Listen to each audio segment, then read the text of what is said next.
Hey guys, welcome to a new movie review. Today I'm talking about the latest of the Matthew Vaughn films. He did X-Men First Class and Kick-Ass and a bunch of stuff that we really like so far. But he has a new film that's come out right now called Argylle.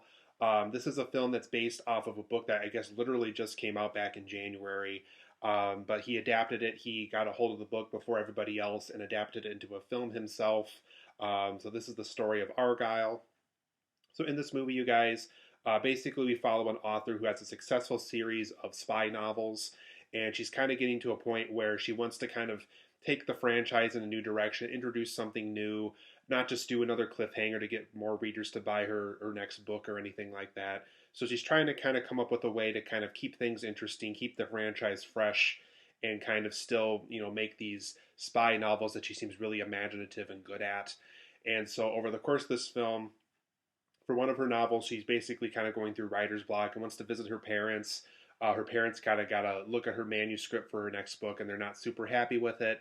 So she agrees to basically go and visit them. And while basically that's trying to take place, she encounters a real secret agent that's very much in the spirit of her Agent Argylle character from her novels. And so she basically gets this experience of a lifetime where she gets to go on this mission with this real secret agent and kind of see all the stuff that probably her Argylle character has to go through over the course of her stories. And it's basically one of those stories where the author gets to meet a kind of a semi-real version of a character that she writes about. And over the course of this film, this Ellie Conway author, as well as this secret agent that she teams up with, have to stop this espionage conspiracy that's going on in the real world. But overall, guys, I enjoyed Argylle. It's not a terrific movie, but it's not a terrible film either. I'm kind of in that weird Matthew Vaughn camp where I loved X-Men First Class. I loved his first Kick-Ass film. I liked Kick-Ass 2, but I know he really didn't have a lot to do with that movie. Loved the first Kingsman movie. Didn't really like Kingsman 2 very much, and I didn't even see the Kingsman prequel back when that came out. But Matthew Vaughn's definitely one of those guys where he's made films that I've really liked, but he's also made some films that I really didn't like very much either. And Argylle's kind of right in the middle. It's one of those films where I enjoy it, I like it for what it is, but I'm not like super enthusiastic the way I was when I saw the first Kingsman film or the first Kick-Ass film or his X-Men First Class film back when he worked on that. So it's kind of right in the middle. So let's go over some positives and negatives as to why I enjoyed it for the most part, but why there's some things about it that are probably not going to make this film the Matthew Vaughn classic the way other films of his have become over the years.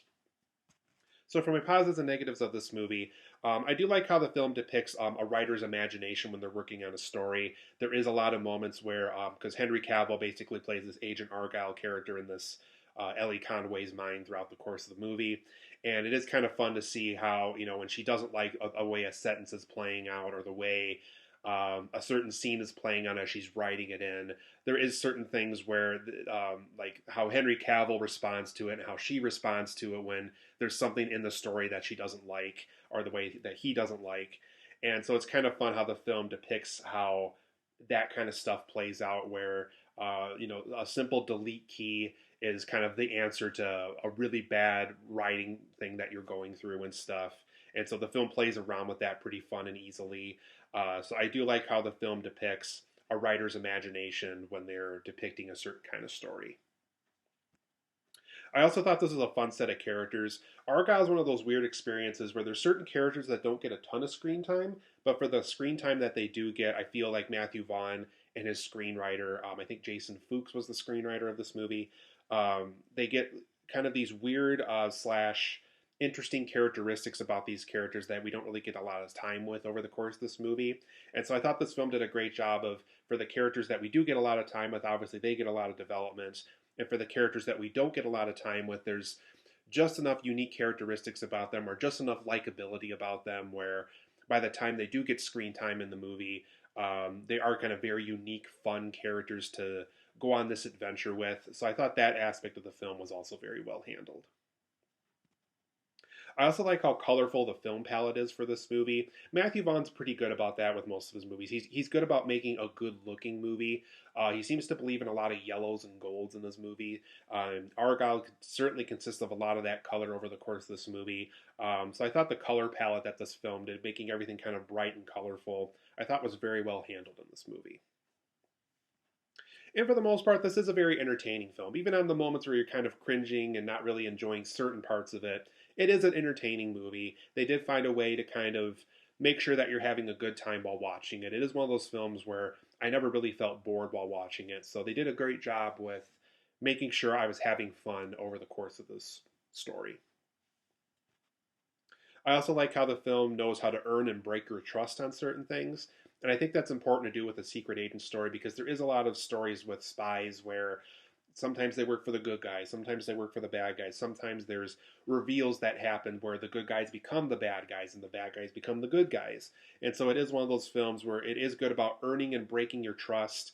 Earning it as far as, Sam Rockwell kind of protecting this Ellie Conway and certain things where if Ellie were to leave this guy, obviously really bad things would probably happen to her. But there's also a lot of bad stuff along the way where people that we thought we were supposed to trust over the course of this film, there's reveals about them, and we get to feel like our trust is broken, and we kind of have to, us as an audience, have to feel like our trust has to be earned back with some of these characters. So I thought that aspect of the story I thought was also very well handled too.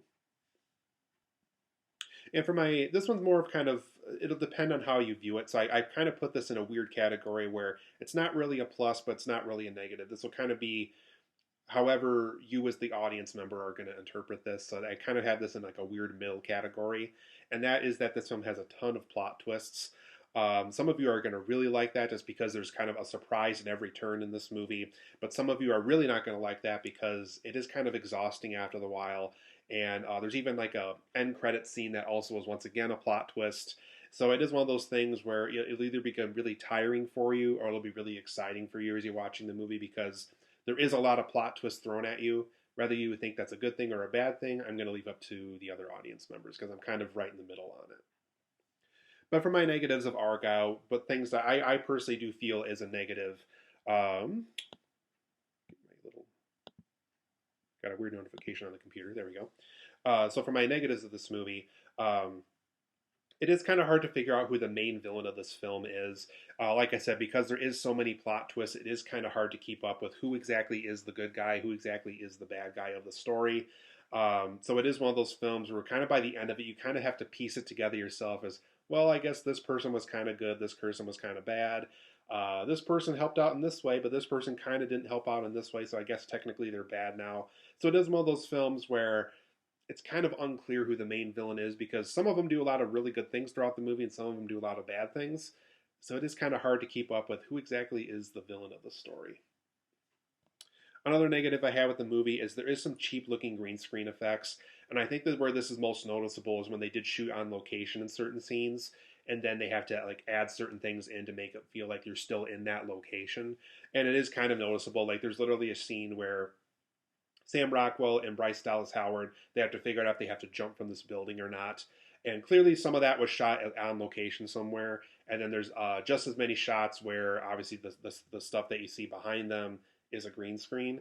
And so there's just a lot of scenes that play out like that where it's cool that they found real locations to shoot in, but then for all the real locations, there's all these fake locations. And it is one of those things where it is kind of noticeable after a while. So I thought some of the green screen effects were kind of noticeable in this film. And this film did cost $200 million to make. So it is one of those things where it's like, there's no excuse for why it should look as bad as it does. There also is some really cartoony action scenes. One scene where either you'll really like it or really not. And I have seen it brought up in some reviews so far, so I really don't feel like it's a spoiler. There is a scene where a character has to basically ski through like this pool of oil. And it is really like really cartoony and weird. And there's just a lot of scenes that play out like that where you just kind of have to go with it. And so I do kind of applaud the film for just kind of going out there and really going for the huge stuff. But as a result, some of the certain action scenes of this movie do feel a little cartoony and look cartoony as a result. So kind of a negative for me personally, just because I did like some of the more realistic, grounded stuff. And by the time the film does resort to the more cartoony stuff, it does feel very artificial and fake. And like I did mention earlier, there is a post-credit scene in this movie, and I personally did not like it very much. It is one of those things where it's like, okay, now that I know that this is what this entire film is supposed to be, now it feels a little cheap Now it does feel like something where I didn't want Matthew Vaughn to go that direction. So there is a post-credit scene where I would even say don't even stick around for it because I think it does kind of cheapen the movie a little bit. And it actually does lead into my next negative point here in a minute. But kind of a lame post-credit scene. Didn't really like kind of the final reveal of the movie, so to speak. And unfortunately, the very last scene of the film was very strong for me. So it is one of those things where we end on a high note, but then we go to a low note immediately when the post-credit scene happens. So kind of a negative there for me, but who knows? Maybe some of you might enjoy this final direction that Matthew Vaughn with his post-credit scene here. But my last negative of the movie, and this is just more so kind of a critique on Matthew Vaughn, I think it's time for him to move away from spy films. This is his fourth spy film now. You know, he did Kingsman, Kingsman 2, a prequel to Kingsman, and now this film. And it's just like I kind of want him to do something else. And that's no strike against him. I just think as his career moves forward, I think it's time for him to try a different genre, a different subject matter. Cool if you love spy films. Cool if maybe down the road you want to take on another one. But I think 4 films now in a row, I think it's time for him to move on. And I'm not just saying that to be mean. I am saying that kind of constructively, and I feel like that would benefit his career in the long run. 4 films in, let's try something else for next time. But overall, I'm going to give Argylle an 8 out of 10. I think it's a good film. I think there's certainly great things about it. If you love Matthew Vaughn as a director, there's certainly tons of things to love about this film. Like I said, a lot of plot twists, so some of you are either going to like that or not like that. And there is some negatives along the way that I think hurt this film a little bit. But 8 out of 10 for me. It's enjoyable enough. It's a fun little release in February. Nothing that's going to blow your socks off or anything. But if you like Matthew Vaughn, if you like spy stories, I think it's worth a shot. Can't promise the film of a lifetime or anything like that. But 8 out of 10 for me. I enjoyed Argylle, and I'm giving it a thumbs up recommendation for me.